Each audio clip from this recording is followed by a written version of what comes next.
Donc, c'est bon, je pense. Bonjour à tous, ravi de vous retrouver sur cette séquence spécifique réforme de la facture électronique que nous avons construite pour vous, les clients de Sémaphore, pour reprendre certains éléments pour ceux d'entre vous qui n'êtes pas complètement au clair avec les enjeux de la réforme et vous faire partager de certains travaux déjà très concrets qu'on a réussi à mettre en place et certaines réassurances et sans doute les premiers jalons du plan d'action à déployer au sein de vos EPL. Donc, je suis accompagnée pour ce webinaire de Laura Coppola, associée du cabinet. Laura est expert comptable et certains d'entre vous la connaissaient déjà. Et elle a eu l'occasion d'animer de précédents webinaires avec les contributions de Muriel Flotte, qui elle aussi est associée du cabinet, expert comptable par ailleurs, et qui vont porter l'essentiel de l'animation que nous avons conçue pour vous aujourd'hui. Bonjour à tous. Donc, si on revient au programme, alors je suppose que vous ne voyez pas l'écran défiler. Moi, tiens, c'est là, ça tu vois. Ah ouais, donc ça ne défile pas. Attention à la fenêtre. OK.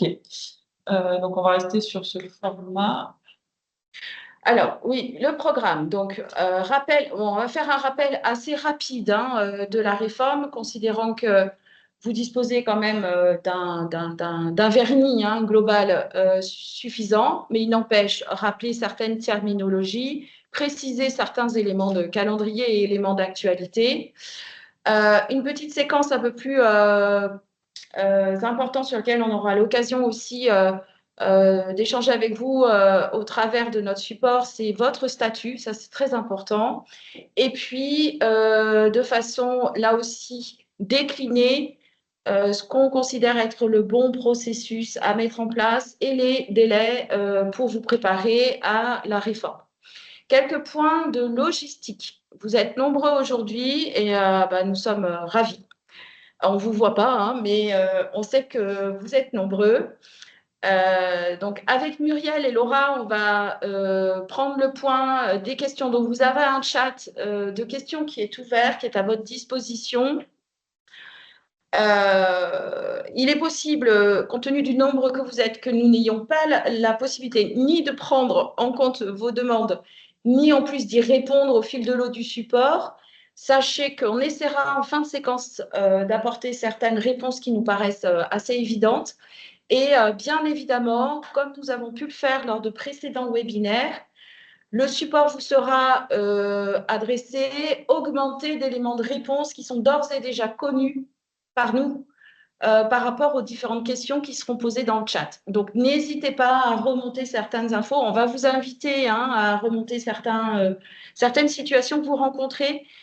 Et bien évidemment, vous le verrez à la fin, c'est une première séquence qui s'ouvre, qui va en appeler d'autres, qu'on organisera autour de certains cas d'usage, et ça, on y reviendra à la fin du support. Voilà, j'espère que c'est assez clair sur le process et la façon dont nous allons pouvoir interagir avec vous, puisque nous ne vous voyons pas. OK, donc si on rentre sur la première séquence de ce webinaire sur le rappel de la réforme et les points d'actualité. Donc, très rapidement sur pourquoi cette réforme et dans quel objectif. Donc, le premier sujet, c'était effectivement pour renforcer la lutte contre la fraude fiscale, puisqu'effectivement, il y a à peu près 15 milliards d'euros qui est estimé en fraude fiscale que l'État souhaiterait récupérer. Le second objectif, c'est le pré-remplissage de vos déclarations de TVA, donc de diminuer les coûts déclaratifs et de faciliter ces déclarations, donc grâce à des données qui sont remontées en temps réel, qui amène aussi à la réduction des coûts de délai et de paiement pour améliorer la compétitivité des entreprises françaises. Et le point 4 que j'ai évoqué rapidement sur améliorer la connaissance en temps réel de l'activité des entreprises du territoire.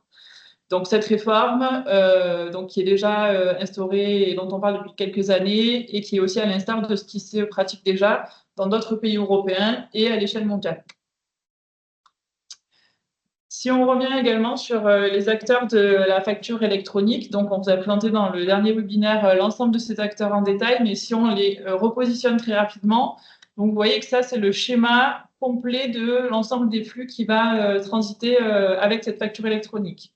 Donc, vous avez un fournisseur, un client, et vous avez en bas l'administration fiscale. Et donc, entre chacun de ces acteurs, vous avez des outils qui vont permettre de générer tous ces flux. Donc, la première ligne qui est horizontale, c'est ce qui va concerner en fait le e-invoicing dont on va reparler juste après. Et donc, pour réaliser ce e-invoicing, on a en fait plusieurs acteurs possibles qui vont soutenir les fournisseurs et les clients. C'est-à-dire qu'on va avoir les solutions compatibles et les plateformes agréées. Donc, je vais revenir sur la définition de ces deux acteurs majeurs de la réforme. Donc, ça, c'est ce qui va permettre de communiquer les données de facture entre le client et le fournisseur. Et ensuite, on a le concentrateur, donc l'ancien portail public de facturation, qui lui va venir récupérer les données permettant de remonter le e-reporting. Donc, tout ce qui est information liée à la facturation, au paiement et au statut de cycle de vie. Donc, si je reviens juste quelques secondes sur ce qu'on appelle la plateforme agréée et les solutions compatibles, donc ça, c'est deux acteurs qui sont différents, puisque une plateforme agréée, donc c'est les fameuses plateformes qui sont en cours d'immatriculation ou qui ont d'ores et déjà été agréées par l'administration fiscale. Donc, elles ont dû répondre à un certain cahier des charges, que ce soit administratif, technique ou fiscal, pour pouvoir être agréées. Et elles ont vocation à communiquer directement avec le concentrateur. Là où une solution compatible, donc ce qu'on appelait auparavant les opérateurs de dématérialisation, eux, ce sont typiquement des outils informatiques, ça peut être vos outils de gestion. C'est juste qu'ils ne sont pas capables de communiquer avec le concentrateur et sont obligés de s'adosser à une plateforme pour pouvoir le faire.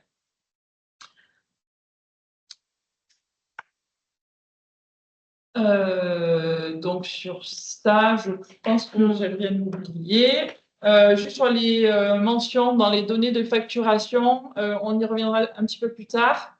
Mais il y a des nouvelles justement mentions sur vos factures qui sont obligatoires et qui sont en fait en lien avec la facture électronique, de sorte à pouvoir collecter les éléments nécessaires pour les remonter à l'administration fiscale.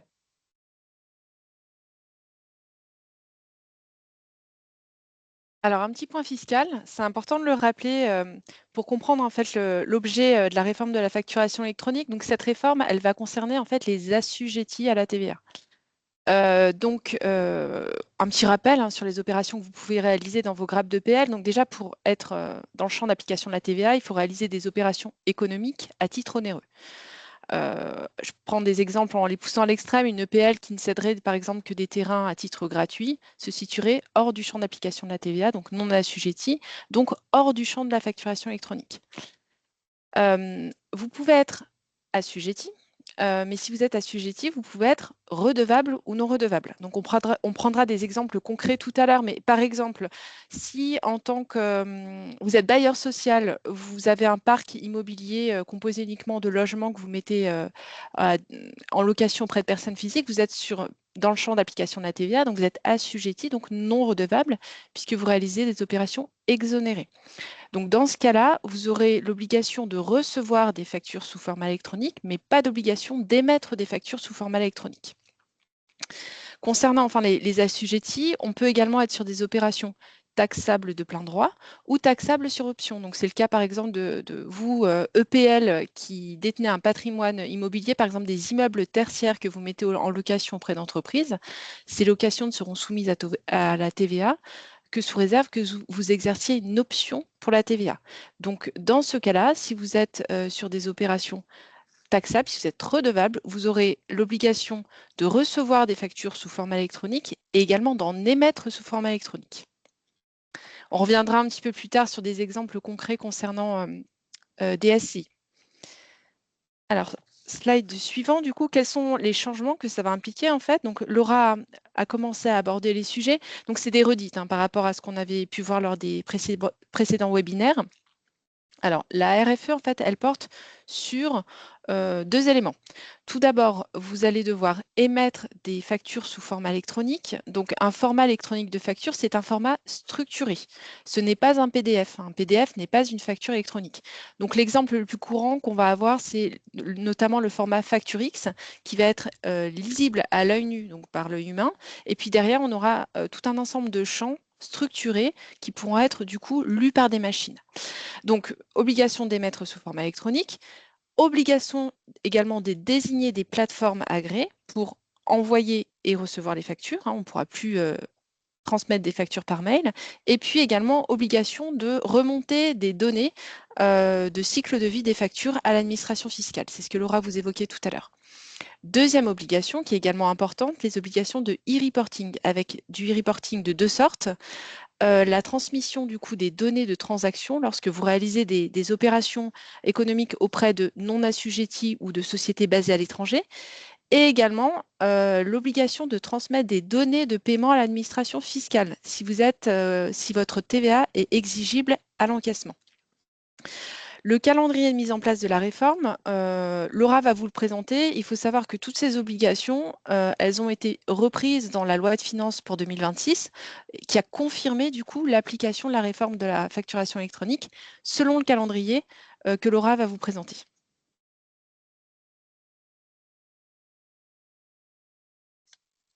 Donc, sur ce calendrier, sur tout ce qui est de facture à la réception, là-dessus, donc toujours pas de changement et toutes les entités doivent être prêtes au 1er septembre 2026 pour pouvoir recevoir les factures électroniques.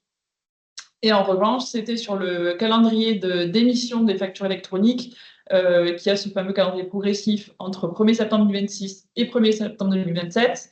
Et l'innovation par rapport à la dernière présentation, c'est qu'on avait parlé seulement du calendrier pour les structures privées, là où on a eu confirmation début 2026 que pour les structures publiques, le calendrier différait et n'avait pas de lien avec la taille de votre entité. Autrement dit, pour une structure privée, on savait que dès le 1er septembre 2026, devaient émettre les factures les entreprises de grande taille et les ETI. Et pour les TPE-PME, le calendrier d'émission était au 1er septembre 2027. Tandis que pour les structures publiques, quelle que soit la taille de l'entité, l'émission de facture doit être obligatoirement faite au format électronique à compter du 1er septembre 2026. Sur la notion de structure publique, structure privée, pardon, on va en venir un petit peu plus en détail avec l'annuaire. Et c'est juste qu'effectivement, cette information est passée dans un des derniers dossiers de spécification qui était paru en novembre et qui précisait en fait la liste des personnes publiques récipiendaires. Et notamment, était précisé que pour les SEM ou autres types de groupements qui agissent au nom et pour le compte d'un des destinataires publics, ça le mettait de facto dans cette liste de récipiendaires.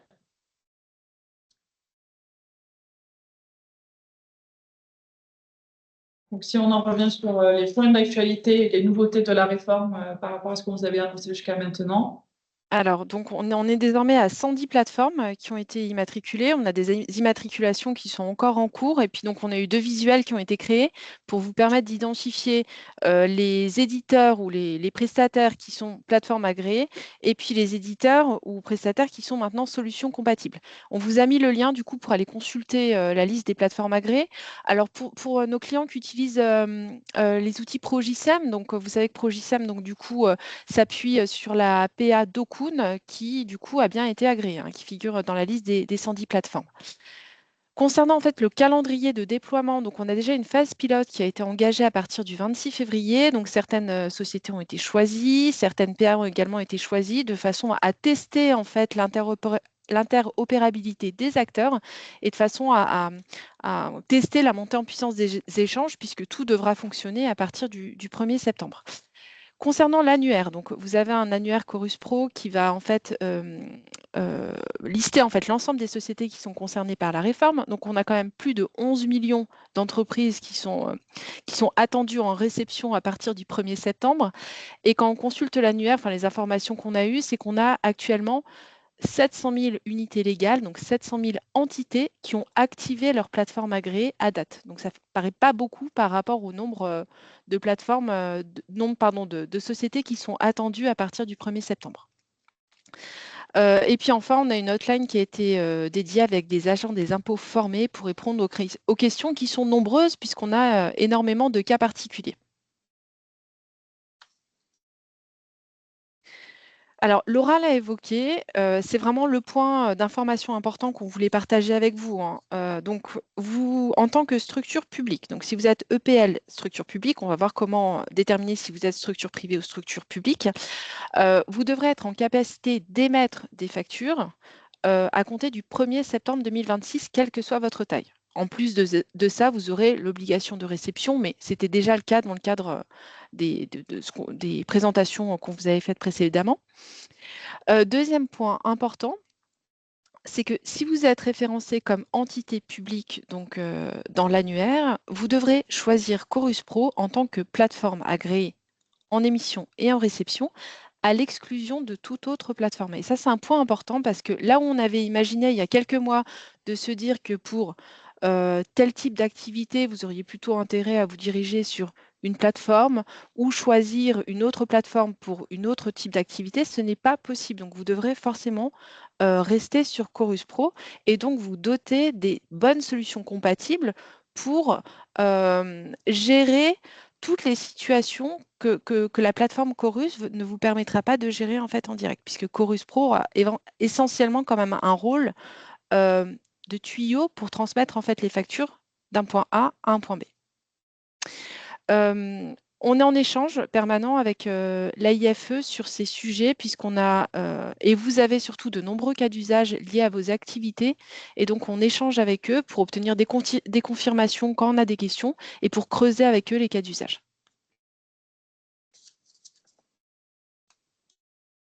Donc, pour savoir effectivement votre calendrier et l'obligation ou non d'utiliser Chorus Pro, c'est comme ça qu'on va vérifier, puisque c'est dans l'annuaire que votre statut figure. D'où l'importance d'aller vérifier dans l'annuaire le statut de votre EPL. Et donc, c'est le statut de votre EPL, mais bien sûr, c'est effectivement aussi le statut d'autres entités si vous êtes dans une grappe avec plusieurs EPL, avec des filiales, que ce soit des SCI, des SLS et des SCV. Donc, pour vérifier le statut de votre EPL, donc, on vous a remis le lien pour aller sur l'annuaire. Donc, comment ça se présente? Vous avez cette première page dans laquelle vous tapez votre numéro SIREN, le SIRET ou la dénomination sociale. Donc, on vous conseille quand même fortement de faire par le SIREN ou par le SIRET, parce que la dénomination sociale, parfois, voilà, vous risquez de ne pas trouver l'entité si vous avez des noms avec des acronymes ou un petit peu plus compliqués. Une fois que vous aurez trouvé votre entité, donc c'est cette seconde page qui s'affiche, donc là qui reprend le SIRET de votre entité, vous avez le nom. Et vous voyez ici la première indication, si vous avez déjà déclaré ou non une plateforme agréée qui est rattachée. Donc là, vous avez oui ou non. Et vous voyez ici, avec la petite bulle, le petit rond vert, vous verrez si vous avez une adresse de facturation qui est active ou non. Lorsque vous cliquez ensuite sur le numéro SIRET, ça va vous envoyer sur une troisième page. Et sur cette page-là, vous allez pouvoir retrouver donc votre statut pour savoir si vous êtes une structure privée ou une structure publique dans l'annuaire. Donc, vous voyez, c'est ici, c'est juste à côté du nom et de la commune. Donc, si c'est structure publique, c'est structure publique. Et si vous êtes en structure privée, ce sera le terme d'unité légale qui sera repris dans l'annuaire. Et en dessous, vous allez retrouver, donc là, la première partie, donc c'est ce qui est rattaché au SIRET, c'est votre adresse générique. Et ensuite, vous pouvez avoir une ou plusieurs adresses de facture électronique qui auront été créées. Ça, on reviendra un petit peu plus en détail tout à l'heure. Mais effectivement, il faudra réfléchir au niveau de découpage des adresses électroniques qui sont toujours composées de la façon suivante. Il y a toujours le SIREN, le SIRET, et ensuite, vous pouvez décliner par ce qu'on appelle des codes services ou des adresses de routage. Peut-être préciser pourquoi on insiste sur cette situation-là, parce que pour accompagner un certain nombre d'entre vous là, ces dernières semaines sur le sujet, on s'est rendu compte que bien que vous ayez eu l'occasion et régulièrement recours à Chorus Pro, il n'y a pas de logique absolue dans la façon dont vous auriez été immatriculé sur Chorus et la façon dont le statut de structure publique aurait pu vous être attribué. On a sur une même nature d'activité dans notre portefeuille client, des clients qui ont cette reconnaissance de statut public, là où d'autres ne l'ont pas. Donc, il nous paraît important et ça nourrit aussi la façon dont vous allez demain orienter vos choix et structurer votre organisation comptable, informatique et financière, de bien faire cet inventaire de l'ensemble des structures de votre grappe pour bien identifier et jalonner les différentes échéances. Donc, si on en vient sur la troisième séquence du webinaire, sur comment préparer, donc dès à présent, septembre 2026, qui est la première échéance. Donc, pour ce faire, on a repris le graphique, la roue, qu'on vous avait déjà présenté lors des précédents webinaires. On l'a un petit peu enrichi et séquencé de sorte à bien détailler chacune des tâches. Et on va revenir sur chacune des tâches en détail pour vous donner une méthodologie à mettre en œuvre. Alors, première étape, vous l'avez compris, il faut déjà faire le point sur votre statut ou les statuts de vos entités qui sont parfois un peu bizarres. Donc, première recommandation, c'est de vous connecter du coup sur l'annuaire Chorus Pro, d'aller chercher votre ou vos entités pour déterminer si elles sont en structure publique ou structure privée, donc unité légale. Ça vous permettra de savoir à quelle échéance vous êtes concerné en émission, donc 1er septembre 2026 ou 1er septembre 2027. Deuxième étape, c'est vous poser la question sur vos obligations qui vont dépendre de votre qualité d'assujetti, de la nature des prestations que vous réalisez, également des clients que vous avez en face. Est-ce que vous facturez des assujettis ou des non-assujettis? Donc, on va détailler ça du coup dans le tableau après. Voilà. Alors, donc là, on se situe, donc votre PL, elle agit en tant que fournisseur et elle va du coup facturer des clients. Donc, elle peut avoir une première activité où elle est assujettie à la TVA et elle a, imaginons, opté pour l'imposition selon les débits.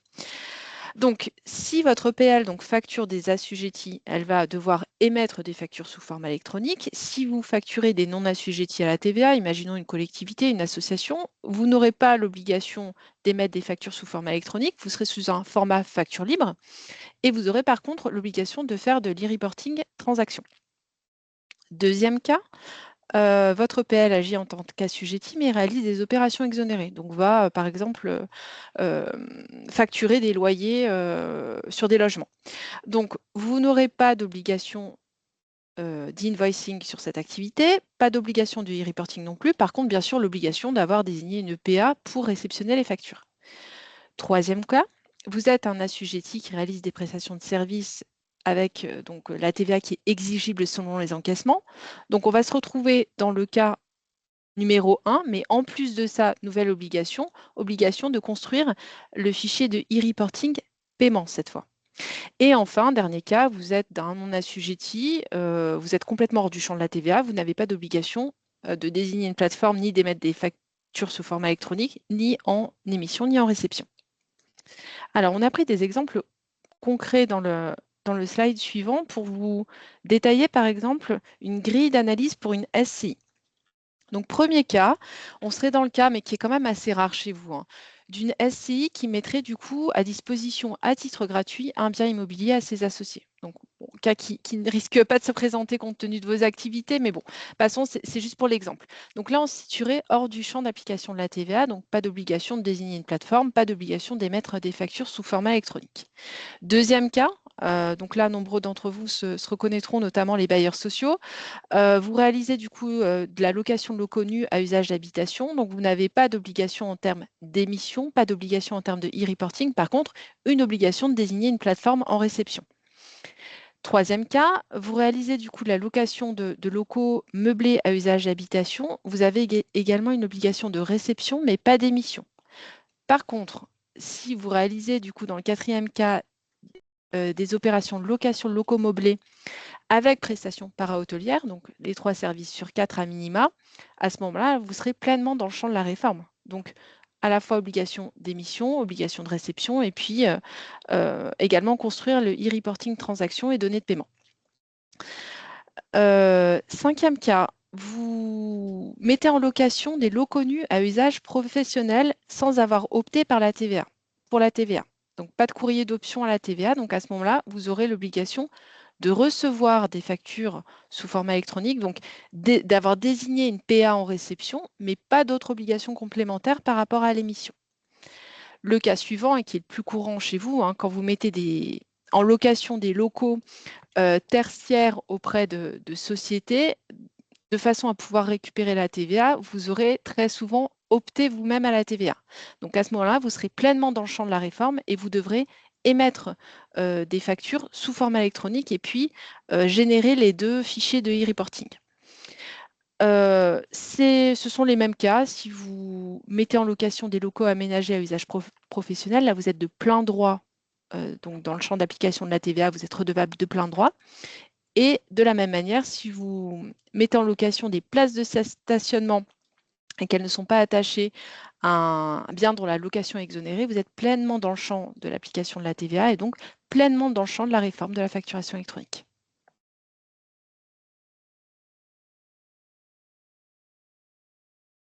Donc voilà, c'est une grille un peu simpliste, mais c'est vraiment pour déjà avoir une première idée de vos obligations. Si on passe à l'étape 2, qui est la mise à jour des référentiels clients et fournisseurs dans vos outils de gestion. Pourquoi est-ce que cette mise à jour est importante?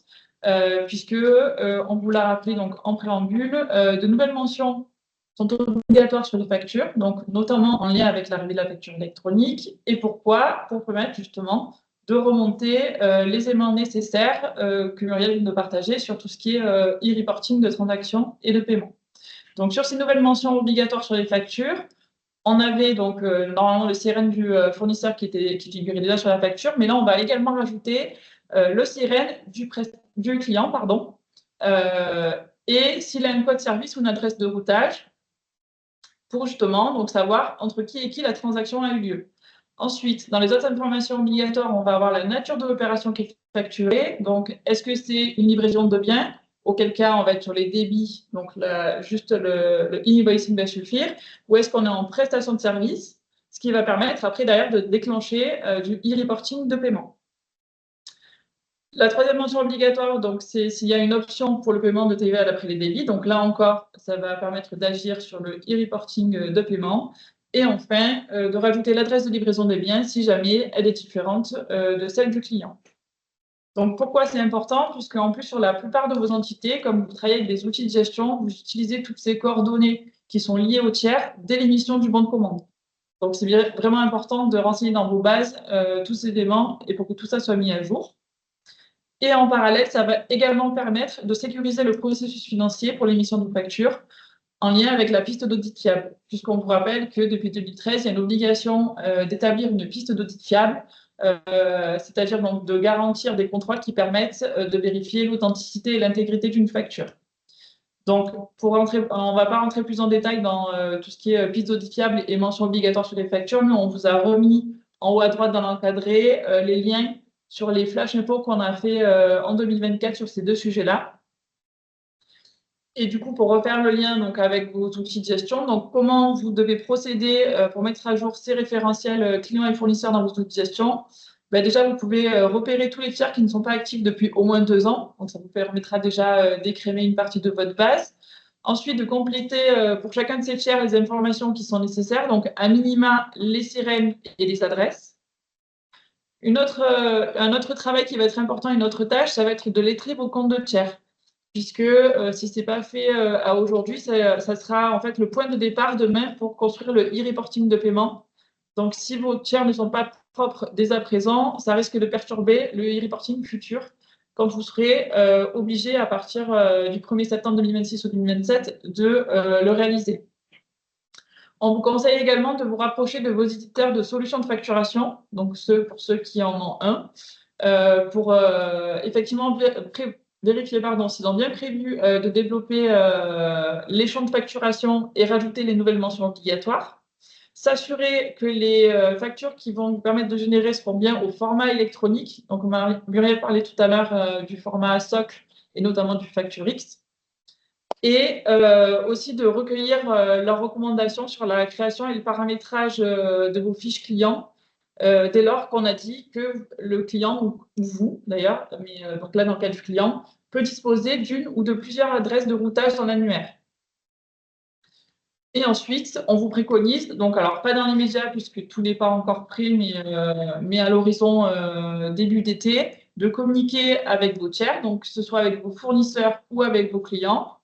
Avec vos fournisseurs, c'est de leur communiquer vos adresses de facture électronique. Donc, une fois que vous aurez établi et décliné le nombre d'adresses nécessaires, on va revoir tout à l'heure, et d'adresser à vos clients une demande pour connaître et collecter les différentes adresses de service ou les codes routage s'ils ont décliné plusieurs adresses dans l'annuaire.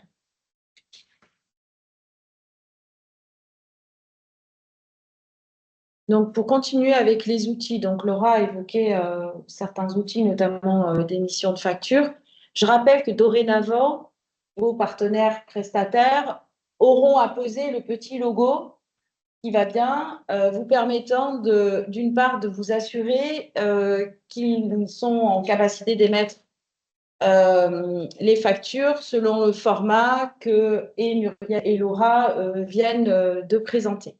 Il n'empêche que c'est le moment, si ce n'est pas fait, de bien formaliser la cartographie des systèmes d'information. Une cartographie, ça peut être joli, ça peut être moins joli, mais l'objectif, c'est que cette cartographie, elle permette un recensement exhaustif de l'ensemble des applications, que ce soit des applications métiers, que ce soit d'autres types d'applications, hein, notamment d'échanges avec des usagers, etc.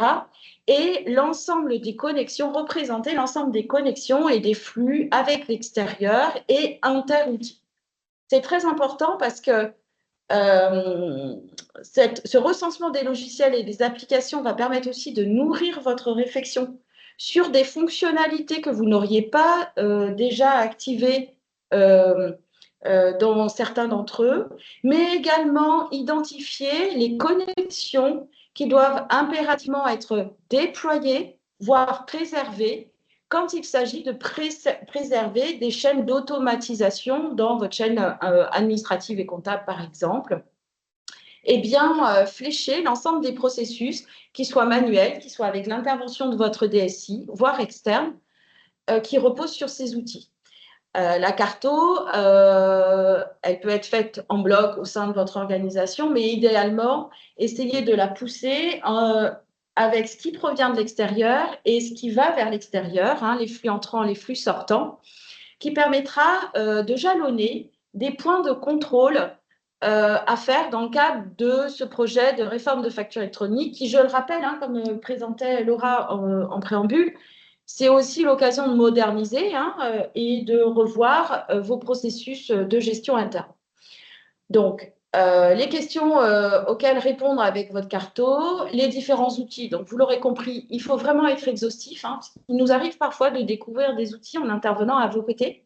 Donc, c'est bien de les poser, de bien comprendre à quoi ça sert, parce que parfois, l'équipe administrative et comptable peut avoir une vision des outils qu'elle utilise, mais pas toujours de ce qui gère la relation usager. Tout à l'heure, Muriel, tu évoquais le cas d'un bailleur social. On peut avoir d'autres applicatifs métiers qui viennent aussi et qu'il faut avoir à l'esprit quand on mène un chantier de la sorte. Bien comprendre les usages, qui s'en sert et comment sont-ils connectés entre eux ou à d'autres outils. La carto va vous permettre également de vérifier la conformité, d'exiger de la part de vos prestataires à minima l'attestation de conformité et puis également de pouvoir programmer des échanges avec les éditeurs sur les labels qu'ils auront obtenus, les démarches en cours qui ont été faites, les démarches en cours pour obtenir des agréments complémentaires, voire comme l'évoquait, je crois que c'est Muriel, qui évoquait un partenariat. Vous êtes nombreux à être équipés de la solution Go7 Nuevo. Progisem est un partenaire des EPL, mais aussi de Sémaphore, et ça fait un moment qu'ils avaient travaillé sur le sujet pour arriver à la conclusion qu'ils ne seraient pas en mesure d'être agréés selon la nomenclature d'agrément. Et à ce titre-là, on conclut un partenariat avec une plateforme. nombre alors, on n'a pas la prétention de connaître tous les outils, vous avez bien compris, c'est un des sujets qui est le nôtre aujourd'hui. Mais typiquement pour ceux d'entre vous qui êtes aussi bailleurs social, qui avaient recours à Omer, la solution Sepia, pour la gestion locative, Sepia lui aussi a conclu un partenariat avec une plateforme agréée SRCI. Donc voilà, ce sont ces éléments-là qui vont vous permettre d'avancer aussi et peut-être d'avoir des réponses comme quoi non, il n'y a pas de partenariat, mais ce n'est pas grave. Il est possible aussi d'avoir recours à une PA qui serait implémentée, loguée sur vos outils de gestion. Hein. L'idée, c'est vraiment d'être en conformité et on le verra tout à l'heure, de faire en sorte de préserver l'automatisation de ce qui existe déjà chez vous.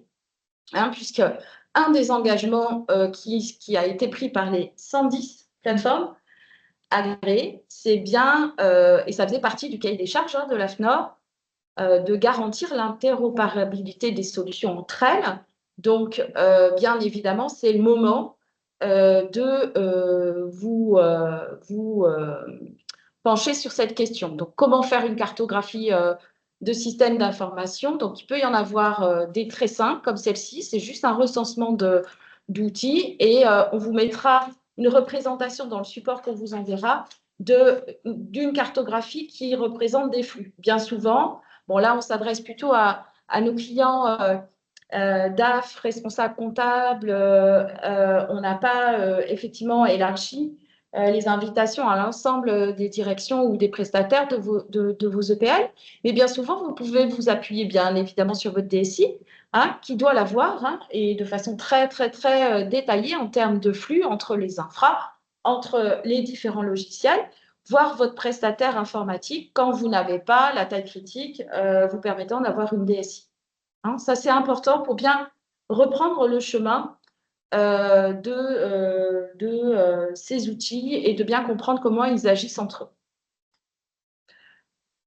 Après la carto des outils, c'est aussi, et c'est le moment, alors vous avez tous, je l'espère, reçu les communications personnalisées qui ont été préparées par l'équipe et qui ont été relayées par vos responsables de mission et interlocuteurs privilégiés. C'est le moment, outre votre statut, outre vos outils, de commencer à poser sur le papier la cartographie des flux. Vous avez compris, Muriel et Laura ont bien présenté les différentes obligations en fonction des différents types d'activités, des différents statuts de vos clients, des différentes législations applicables en matière de TVA en fonction des activités. Donc là, l'idée, c'est bien de réaliser un listing des différentes situations. Hein. Je réalise telle prestation, je suis assujettie, non assujettie, qui sont mes clients, etc., etc. Et bien évidemment, commencer à identifier le volume concerné. Il ne s'agira pas du même chantier, on va dire, et peut-être du même investissement pour vous s'il s'agit de traiter 10 factures par an en émission que d'en traiter 3000 parce que vous êtes intégralement dans le champ du e-invoicing et du e-reporting. Donc là, on vous encourage effectivement à recenser les différents flux, les différentes activités que vos EPL et donc les outils de votre grappe avez avec vos différents clients et les différents fournisseurs. Et dès cette étape-là, vous posez la question quand même d'apprécier le niveau de maturité digitale de votre EPL.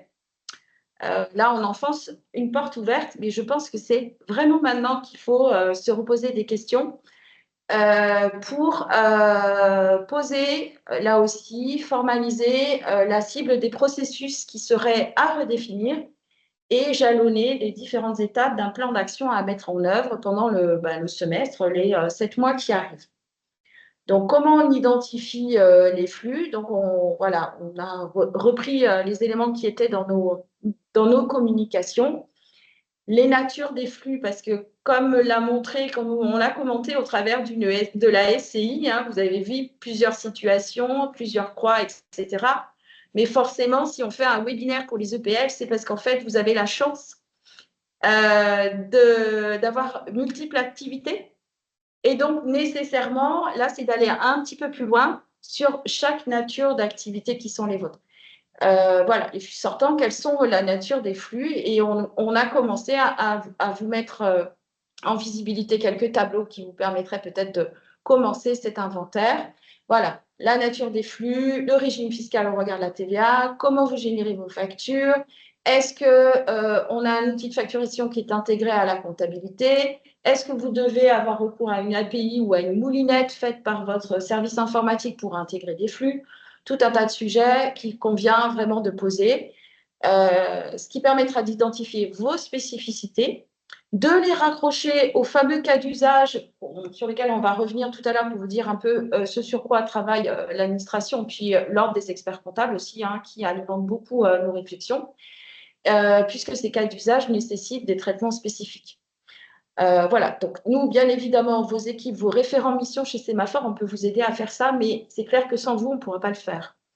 C'est une évidence. Vous seul, effectivement, être au cœur de l'activité, hein, de l'émission d'un projet de devis ou bon commande jusqu'au service fait en passant par le bon à payer au niveau du règlement, même si parfois vous externalisez la chaîne comptable chez Sémaphore Expertise, il est clair que tous ces éléments de gestion ne sont pas nécessairement maîtrisés par nos équipes.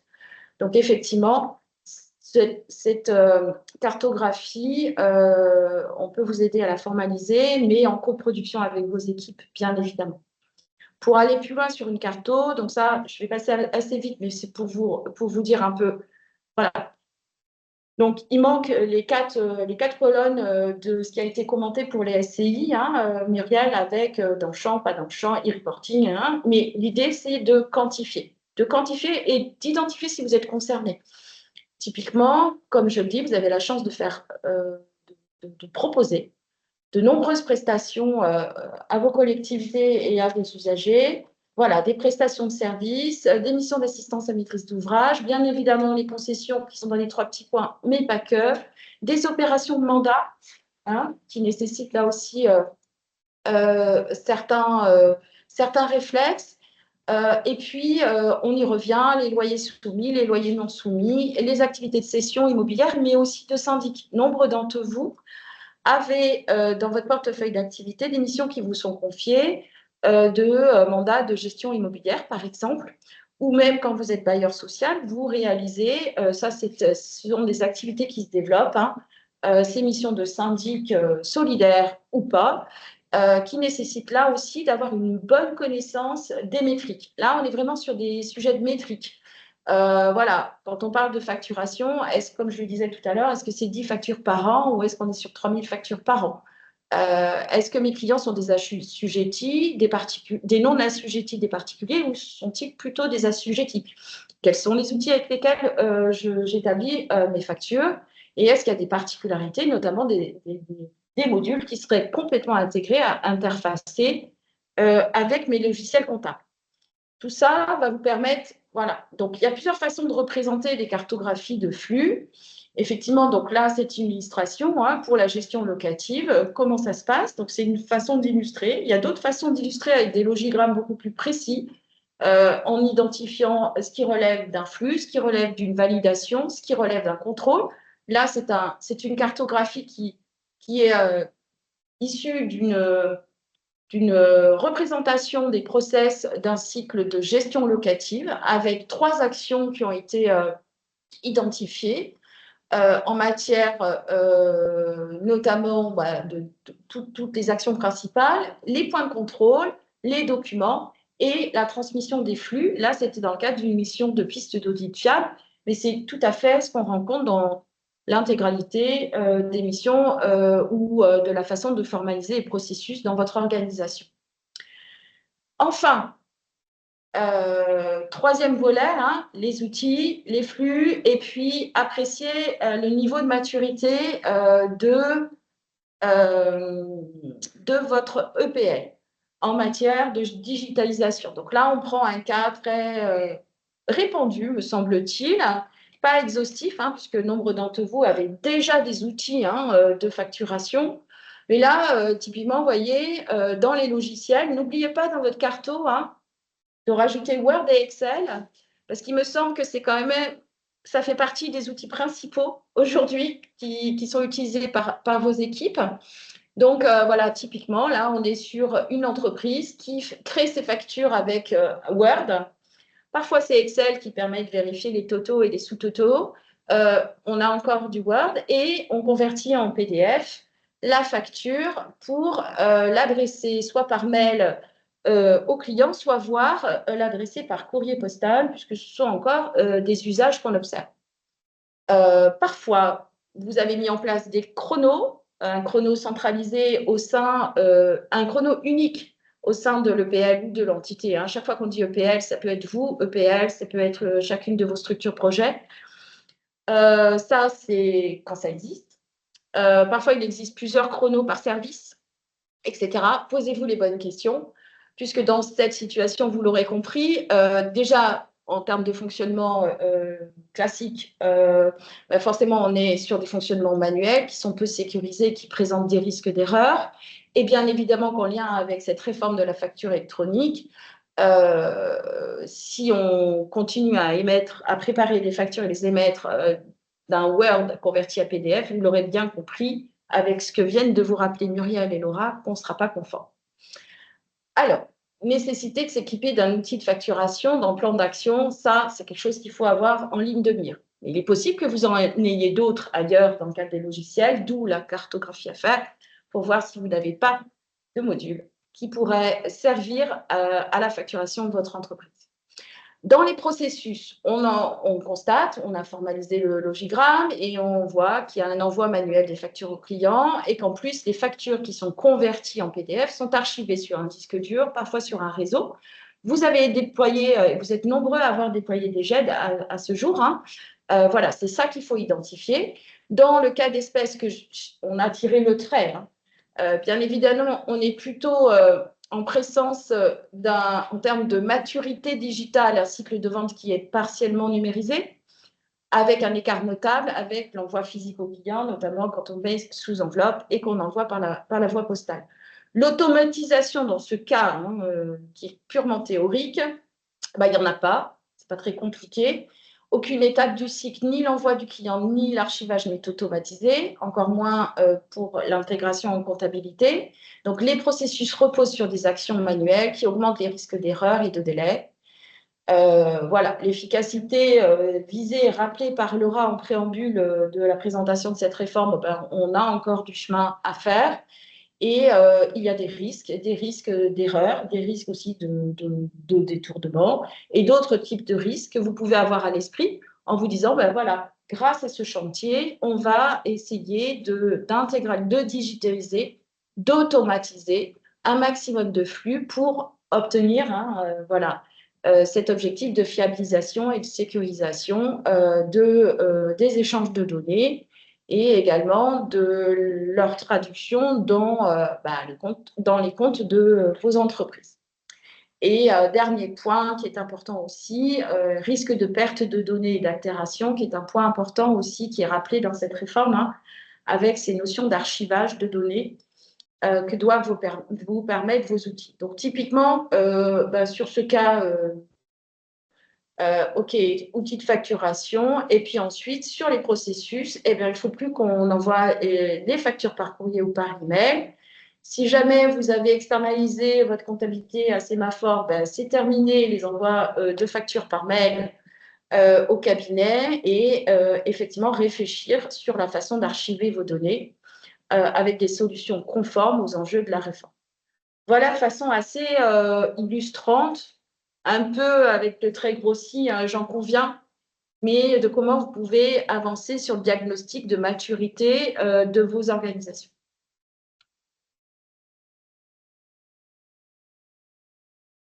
Pas moi, ça. Encore moi. Donc là, on l'a fait en mode simple. Là, on vous livre quand même, et je pense que c'est important que vous ayez à l'esprit que même si cette réforme, elle est dans les tuyaux depuis maintenant presque, on va dire, de nombreuses années, voilà, les administrations, les partenaires, les instances professionnelles, notamment lors des experts comptables, ils travaillent depuis quelques mois. Hein. Là, on est presque sur plus de 18 mois de production de notes. L'administration n'a produit quand même le guide des spécificités qu'en cours d'année 2025 et plutôt sur la fin d'année 2025 et met à jour de façon assez régulière ces fameux cas d'usage. Alors, c'est illisible en présentation, mais vous l'aurez. Et puis, vous aurez aussi les liens si vous voulez vous renseigner de façon très précise sur les différents cas d'usage. Alors, ce n'est pas toujours facile à lire, hein, parce qu'à la fois, il y a des principes qui sont présentés, mais ça devient vite une traduction en champ qui n'est pas toujours accessible à tout le monde. Mais ce qui est certain, c'est que la norme a identifié de nombreuses situations qui nécessitent des modalités de transmission particulières. Et là aussi, vous, EPL, c'est pour ça qu'on a bien précisé nos destinataires et c'est là-dessus qu'on travaille. On ne va pas travailler sur des sujets qui sont déjà traités. Chez vous, en fait, les flux sont complexes. Et ça, vous le savez. Les activités sont complexes, les flux sont complexes. Et donc, effectivement, parmi les 40 cas d'usage qui ont été traités comme généralement observés au sein des différentes entreprises françaises, Muriel, tu évoquais 11 millions, c'est ça? Si on dit les EPL, vous êtes 1200, allez, peut-être 1300, plus vos filiales projets, on a 2000 entités. Voilà, vous avez des situations qui n'ont pas nécessairement toutes été décryptées. En revanche, elles sont mises en visibilité. Et ça, c'est ça qui est important, puisque nous, on travaille déjà sur ces 40 cas d'usage pour effectivement à la fois obtenir des confirmations de bonne compréhension de ce qui est requis par la norme dans les deux situations rappelées en préambule, statut public ou statut privé, parce que ça, c'est important. Vous aurez à gérer différents statuts au sein de vos grappes, et notamment des questions que vous avez déjà pu identifier, qui sont en cours de résolution sur la sous-traitance et la co-traitance. Comment ça va se passer? Comment se gèrent les acomptes sur situation de travaux notamment, mais pas que, les acomptes sur prestations. On l'a évoqué aussi, les activités de mandat. Aujourd'hui, vous agissez au nom et pour le compte d'un mandant, qu'il soit collectivité locale ou structure privée, avec ou pas la fonction payeur. Et ça aussi, les cas d'usage doivent être déclinés en fonction d'une situation où vous payez pour compte ou en fonction d'une situation où vous gérez pour compte. Les mandats de gestion locative, là aussi, vous êtes nombreux à être concernés. Soit vous en avez, vous êtes concerné par une prestation qui vous a été déléguée, mais vous pouvez aussi avoir, dans le cadre de votre patrimoine, avoir confié la gestion à plusieurs syndics qui, là, pour le coup, gèrent pour votre compte une unité immobilière. Et la gestion des notes de frais qui a été identifiée dans les premiers cas d'usage, me semble-t-il, par les instances, et qui reste bien évidemment applicable à vos EPL. Donc là, on ne va pas rentrer dans tous les cas d'usage puisque effectivement, c'est l'occasion de reprendre et de reprendre rendez-vous avec vous. Mais il est clair qu'on a déjà identifié des cas d'usage pour lesquels on vous donnera rendez-vous en fin de séquence sur un webinaire dédié pour bien décortiquer certains d'entre eux. Et je vous invite, comme c'est marqué sur le support et nous l'avons précisé en préambule, de ne pas hésiter à nous alimenter des situations ou de vos cas d'usage qui mériteraient aussi qu'on les adresse collectivement et qu'on les construise collectivement avec vous.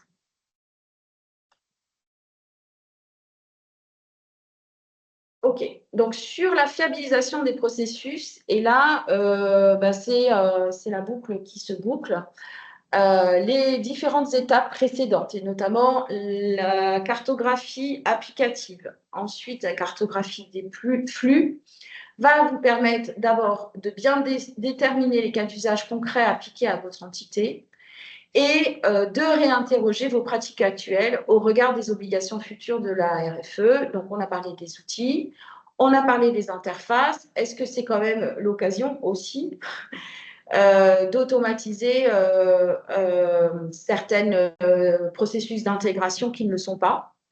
Réfléchir à la formalisation, à la construction de votre piste d'audit fiable qui reste une obligation. Laura évoquait 2013, c'est toujours d'actualité et ça l'est encore plus par rapport à ces obligations liées à la réforme de la facture électronique.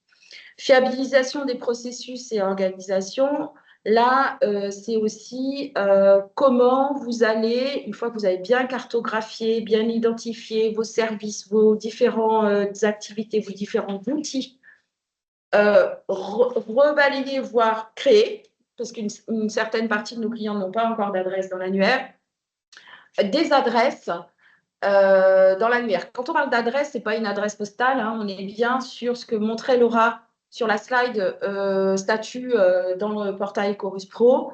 Vous avez déjà une partie d'entre vous, hein, vous ne partez pas de rien, hein, c'est quand même aussi ce qu'il faut retenir de cette séquence.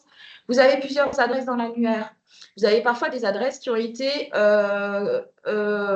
ouvertes en lien avec des codes opérations pour bien flécher des données de prestataires, notamment des prestataires d'honoraires ou de travaux, dans les bons programmes qui vous sont confiés par les collectivités locales. Parfois, on a ce choix d'organisation. On a parfois aussi des clients qui ont fait le choix de créer autant d'adresses qu'il n'y a de périmètre de délégation par direction, par service.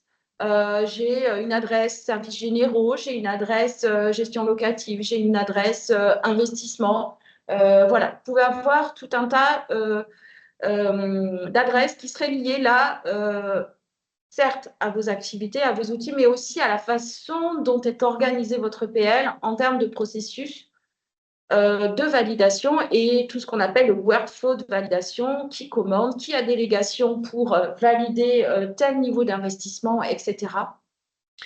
Et c'est d'ailleurs pour ça qu'on voit dans les adresses ouvertes des réflexions autour des services plus que d'établissements secondaires ou d'adresses SIRET quand vous avez plusieurs agences, par exemple, comme ça arrive souvent. Les éléments à prendre en compte pour la déclinaison des adresses sont effectivement, mais ça je l'ai dit, hein, le nombre d'outils, le workflow, ça c'est important, et les différents cas d'usage auxquels vous pourriez être confrontés. Voilà, donc nous, on est en attente de certaines précisions de la IFE parce qu'on avait 2-3 idées, mais qu'on voudrait quand même sécuriser avant de les partager avec vous pour faciliter, fluidifier, automatiser, digitaliser et moderniser. Donc, toutes ces étapes aboutissent sur la dernière étape, qui est le choix de la plateforme ou des plateformes et ou des solutions compatibles à choisir. Puisque, effectivement, une fois que vous aurez réussi à faire toute votre cartographie et identifier vos obligations au travers de la RFE et identifier tous vos cas d'usage, tout ça, ça va vous permettre effectivement de faire un choix éclairé sur est-ce que j'ai besoin d'une solution compatible qui s'articule avec Chorus Pro si vous êtes une structure publique. Est-ce que vous allez avoir besoin d'une ou de plusieurs plateformes agréées si vous êtes entité privée, mais sans oublier qu'il faut qu'elles soient également interopérables avec vos outils comptables? Ou est-ce que, notamment si vous êtes en GRAP, il va vous falloir une solution qui soit hybride et qui prévoit d'être solution compatible, mais avec des PA adossés? Donc, on reprend par exemple le cas donc, de Progicem ou de Sepia avec SRCI, puisque effectivement, l'objectif, c'est quand même de ne pas complexifier non plus tous les travaux de vos équipes et de décliner une multitude d'outils, mais vraiment de garder une cohérence d'ensemble si vous avez un seul et même service comptable pour 4 ou 5 entités. Je vais juste t'interrompre à ce niveau-là parce qu'on ne l'a pas dit tout à l'heure. Vous êtes dans cette situation pour une partie d'entre vous, mais d'autres, vous nous avez confié la comptabilité, la comptabilisation des flux, voire parfois l'émission des campagnes de règlement. Certains d'entre vous, on vous a effectivement proposé notre outil comptable. Hein, donc, il y a vos outils, il y a les outils métiers des EPL. Et nous, chez Sémaphore, aujourd'hui, on travaille avec les solutions de Cégide, Cégide Expert et Cégide Loop, qui eux aussi disposent de l'agrément plateforme agréée. Ça me donne l'occasion de vous le dire. Ça veut dire qu'aujourd'hui, dans les solutions comptables qui sont utilisées par Sémaphore Expertise, on a cette possibilité de proposer la plateforme agréée intégrée à nos outils. Donc, c'est d'ailleurs pour ça que vous avez reçu des courriers de notre part. Mais il n'empêche qu'il faudra quand même réfléchir avec vous sur la façon dont l'outil s'interface avec vos outils de gestion, par exemple, si vous envisagez d'en déployer ou si vous en avez déjà aujourd'hui. Voilà, je reviens là-dessus parce que effectivement, vous avez vos outils quand vous avez votre service comptable, mais vous avez parfois aussi la solution comptable qui s'appelle Sémaphore Expertise et on est très content de ça. Parfois, on utilise Progisten parce que c'est adapté à vos activités. Parfois, on utilise des outils classiques. Alors, s'il n'y a pas eu de courrier pour tout le monde, je m'en excuse. Mais effectivement, il y a 2 salves d'envoi des courriers et les retardataires, enfin en tout cas, la deuxième séquence des courriers sera envoyée dans les jours prochains. Donc, ce que rappelait Delphine, c'est que la plupart des EPL ils sont déjà quelque part en avance sur la facture électronique, puisque déjà familiarisés avec Chorus Pro depuis quelques années, en travaillant avec des collectivités et en travaillant avec des outils donc, qui avaient déjà développé des connecteurs avec cette plateforme, puisque donc, si on reprend encore l'exemple de Progisten et de Sepia, il y a déjà des consoles et des connecteurs qui existent avec Chorus. Et donc, c'est là où Delphine vous rappelait qu'on échange très régulièrement avec ces 2 éditeurs qui sont le plus répandus sur notre portefeuille d'EPL et pour effectivement voir où en est l'avancement du développement des outils et de la réforme. Dans les points de vigilance, dans votre choix de solutions compatibles ou de plateforme agréée, donc au-delà des coûts et des critères fonctionnels, si c'est une plateforme agréée, c'est de vérifier qu'elle ait bien été inscrite définitivement et agréée par l'administration fiscale, qu'elle soit connectée au réseau PayPal, parce que tout à l'heure, on parlait d'interopérabilité entre les plateformes agréées, qui était un prérequis qui avait été donné par l'administration fiscale, mais cela ne marchera que si elles sont connectées au réseau PayPal.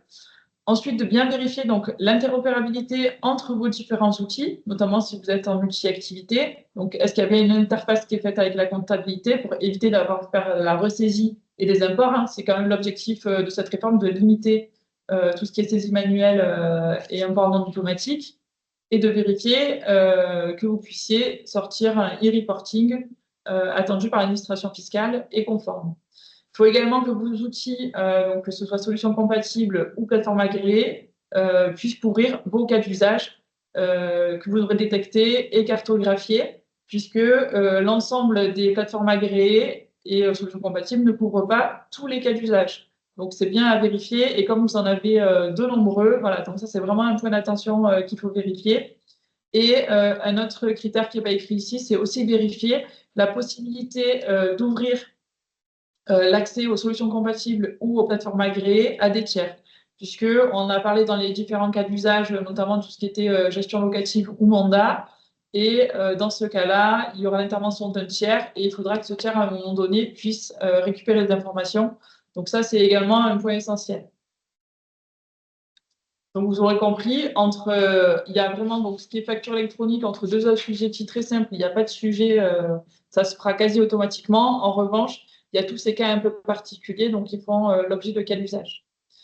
Pour établir cette cartographie et faire toute cette méthodologie qu'on a rappelée, puisque le choix d'une ou de plusieurs plateformes et d'une ou plusieurs solutions compatibles est quand même essentiel dans la réforme de la facture électronique, puisque vous ne serez pas bloqué si vous vous trompez de choix, mais ça sera quand même plus compliqué, alors que si vous avez déjà tout posé au préalable et réfléchi, ce sera quand même beaucoup plus facile ensuite à décliner.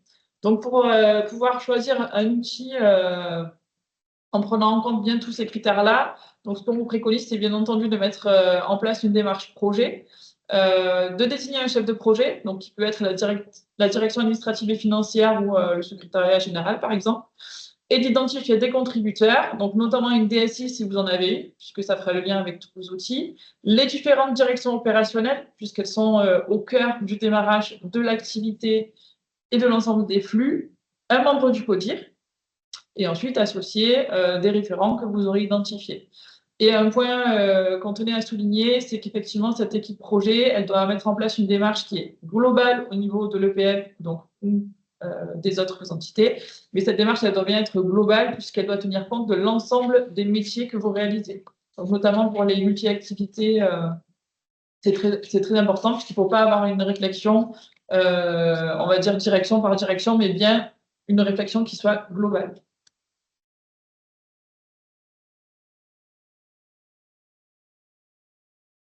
Donc, Et c'est pour ça, on va aller à celui-là en premier. C'est pour ça que dans cette roue qui s'enrichit au fil de nos rencontres, voilà, vous l'aurez compris, en déclinant les 3 points jusqu'au point 4, vous êtes en train de préparer le déploiement, hein, c'est-à-dire que l'équipe projet, elle aura pour objectif de suivre l'adaptation, le déploiement et la formation de vos équipes au sein de vos grappes et de vos organisations. Et l'idée de toutes ces cartographies, de préciser l'ensemble des fonctionnalités, tout ce qui a été rappelé par Laura et par Muriel, va vous permettre d'aborder sereinement le 3e trimestre au plus tard, hein, c'est-à-dire que, voilà, comme disait Laura, vous n'êtes pas en retard, mais il n'empêche qu'il y a tout l'amont sur lequel on vient d'insister, et puis il y aura l'aval avec l'accompagnement au changement et le déploiement au sein même de vos équipes. Hein, donc ça, on y reviendra.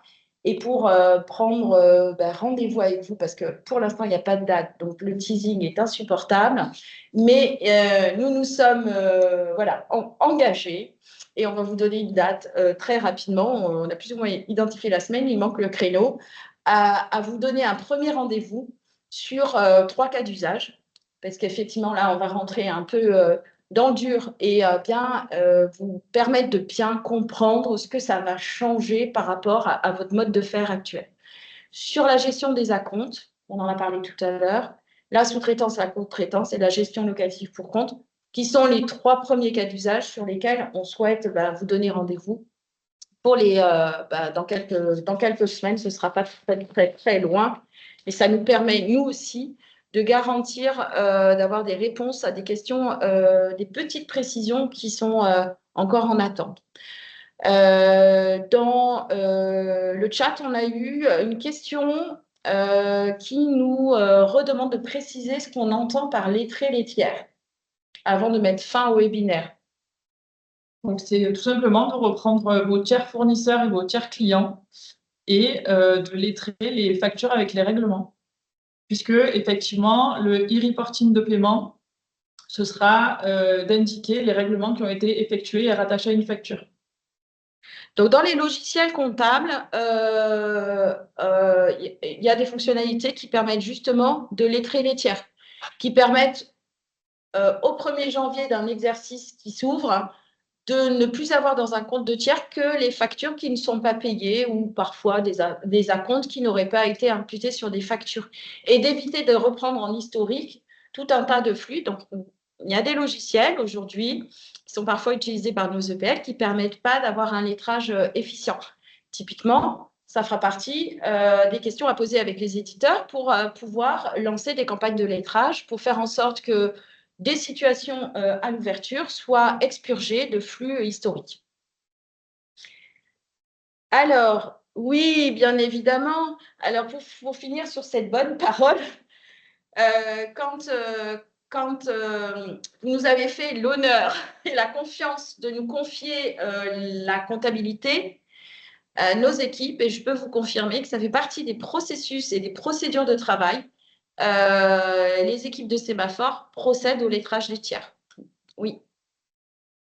Voilà, quand on fait votre compta, on fait le lettrage mensuel à chaque préparation de campagne de TVA.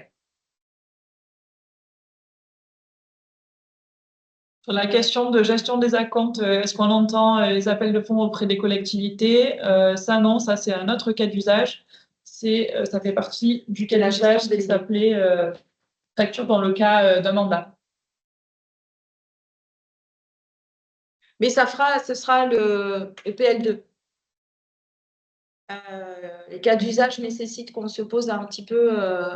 et qu'on rééchange avec l'AIFE, là où on a eu un dernier échange avec une réponse encore hier, où on a besoin de davantage de précision. Voilà, et je pense qu'on sera sur un format là aussi d'1 heure, débordant sur 1h15 pour traiter ces 3 cas d'usage.